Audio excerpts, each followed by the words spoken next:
তবে কি যুক্তরাষ্ট্র ভারতের বন্ধুত্বের মধুর সম্পর্কে ফাটল ধরেছে? এজন্যই কি ইরান ইস্যুতে সমঝোতাকারী হিসেবে পাকিস্তানকে বেছে নিয়েছেন মার্কিন প্রেসিডেন্ট ডোনাল্ড ট্রাম্প? যুক্তরাষ্ট্রে অবৈধ অভিবাসনকে কেন্দ্র করে ভারতের বিরুদ্ধে সম্প্রতি উদ্ভট মন্তব্য করেছেন মার্কিন শাসক, যাকে ঘিরে অবশ্য প্রতিবাদ জানাতে একটুকুও দেরি করেনি নয়াদিল্লি। শুধু তাই নয়, রাশিয়ার কাছ থেকে জ্বালানি তেল যাতে না কিনে সে সম্পর্কেও ভারতকে সাম্প্রতিক সময়ে কড়া হুঁশিয়ারি দিয়েছেন ট্রাম্প। তবে ভারত যুক্তরাষ্ট্রের এমন উত্তাপের সুযোগ নিয়েছে পাকিস্তান।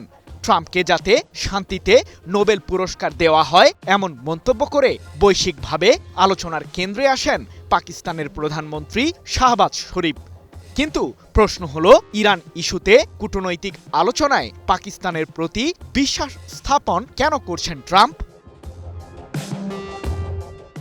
ইরানের বিরুদ্ধে যুদ্ধে জড়িয়ে এখন যেন পালানোর পথ খুঁজে পাচ্ছেন না মার্কিন প্রেসিডেন্ট ট্রাম্প। তাই তো কখনো নতুন যুদ্ধের হুমকি, আবার কখনো বা ইরানের সাথে সমঝোতার ইঙ্গিত দিয়ে নানান বাক্য আওড়াচ্ছেন মার্কিন শাসক। এর আগে ইরানের বিরুদ্ধে যুদ্ধের ময়দানে শান্তি ফেরাতে মধ্যস্থতাকারীর ভূমিকা পালন করেছিল ওমান। কিন্তু চলমান উত্তাপ কমাতে এখন পাকিস্তানের ভূমিকা নতুন করে আলোচনায় এসেছে। গত ২৮ ফেব্রুয়ারি ইরানের বিরুদ্ধে আগ্রাসনে জড়ায় যুক্তরাষ্ট্র ও ইসরায়েলের যৌথ সামরিক বাহিনী। তবে তেহরানের পাল্টা প্রতিক্রিয়ার মুখে যখন নাজেহাল অবস্থায় পড়ছিল ইহুদিবাদীরা, ঠিক তখনই যুদ্ধবিরতির জন্য বিভোর হন ট্রাম্প। মার্কিন শাসকের জন্য শান্তির বাণী নিয়ে সে সময় হাজির হন পাকিস্তানের প্রধানমন্ত্রী শাহবাজ শরীফ। এরপর পাকিস্তানের মধ্যস্থতায় ৮ এপ্রিল থেকে সাময়িক যুদ্ধবিরতিতে যায় ইরান ও যুক্তরাষ্ট্র ইসরায়েল।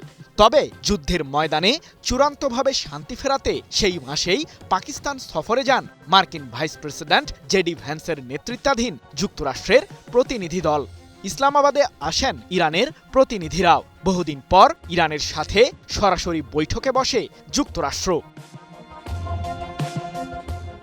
তবে প্রশ্ন হলো, ভারতকে রেখে পাকিস্তানকেই কেন বেছে নিলেন ট্রাম্প? ২০২৫ সালে ভারত পাকিস্তানের সামরিক সংঘাত থামাতে এগিয়ে এসেছিলেন মার্কিন প্রেসিডেন্ট ট্রাম্প। সে সময় থেকেই পাকিস্তানের সেনাপ্রধান ফিল্ড মার্শাল আসিম মুনিরের সাথে উষ্ণ সম্পর্ক তৈরি হয় ট্রাম্পের। এমনকি মার্কিন শাসক প্রায়শই পাকিস্তানের সেনাপ্রধানকে প্রিয় ফিল্ড মার্শাল হিসেবে আখ্যায়িত করে আসছেন। শুধু তাই নয়, ভারত পাকিস্তানের সংঘাত থামাতে ট্রাম্পের ভূমিকার জন্য তাকে শান্তিতে নোবেল পুরস্কার দেওয়ার দাবি তোলেন পাকিস্তানের প্রধানমন্ত্রী শাহবাজ শরীফ। এদিকে রাশিয়ার সাথে ভারতের তেল বাণিজ্যকে ঘিরে অনেকটা ক্ষুব্ধ ট্রাম্প। সেই সাথে যুক্তরাষ্ট্রের মূল ভূখণ্ডে ভারতীয়দের অবৈধ প্রবেশে হতাশ মার্কিন শাসক।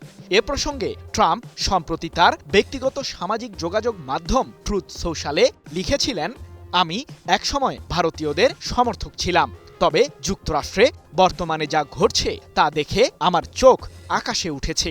কারণ আমাদের চাকরির বাজারে ভারতীয়দের একচেটিয়া প্রভাবে যুক্তরাষ্ট্রের নাগরিকরা কোণঠাসা হচ্ছেন। তবে শুধু এই মন্তব্যের মাঝেই সীমাবদ্ধ থাকেননি মার্কিন প্রেসিডেন্ট। অবৈধ অভিবাসন ইস্যুতে ভারতকে রীতিমতো নরককুণ্ড হিসেবে আখ্যা দিয়েছেন ট্রাম্প। তার এই মন্তব্যকে ঘিরে অবশ্য কড়া প্রতিবাদ জানিয়েছে নয়াদিল্লি। সম্প্রতি এক প্রতিবেদনে বিষয়টি নিশ্চিত করেছে ব্রিটিশ সংবাদ মাধ্যম বিবিসি। তাই তো বিশ্লেষকদের দাবি, ভারতের পররাষ্ট্রনীতির কারণে দেশটির সাথে বর্তমানে টানটান সম্পর্ক বিরাজ করছে যুক্তরাষ্ট্রের।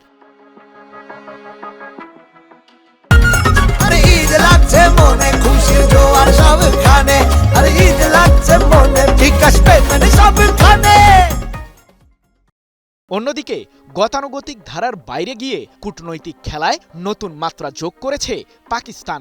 এ প্রসঙ্গে মার্কিন থিঙ্ক ট্যাঙ্ক আটলান্টিক কাউন্সিলের দক্ষিণ এশিয়া বিষয়ক সিনিয়র ফেলো মাইকেল কুগেলম্যান বলেছেন, পাকিস্তানের শীর্ষ নেতারা যুক্তরাষ্ট্রের প্রেসিডেন্টের তোষামত করায় ওয়াশিংটনের কাছে ইসলামাবাদের গ্রহণযোগ্যতা এখন অনেক বেশি, যার কারণে ইরান ইস্যুতে মধ্যস্থতাকারী হিসেবে মার্কিন প্রশাসনের চোখে পাকিস্তান বর্তমানে প্রথম পছন্দের তালিকায় উঠেছে। সৃজন মাহমুদ, নিউজ 24।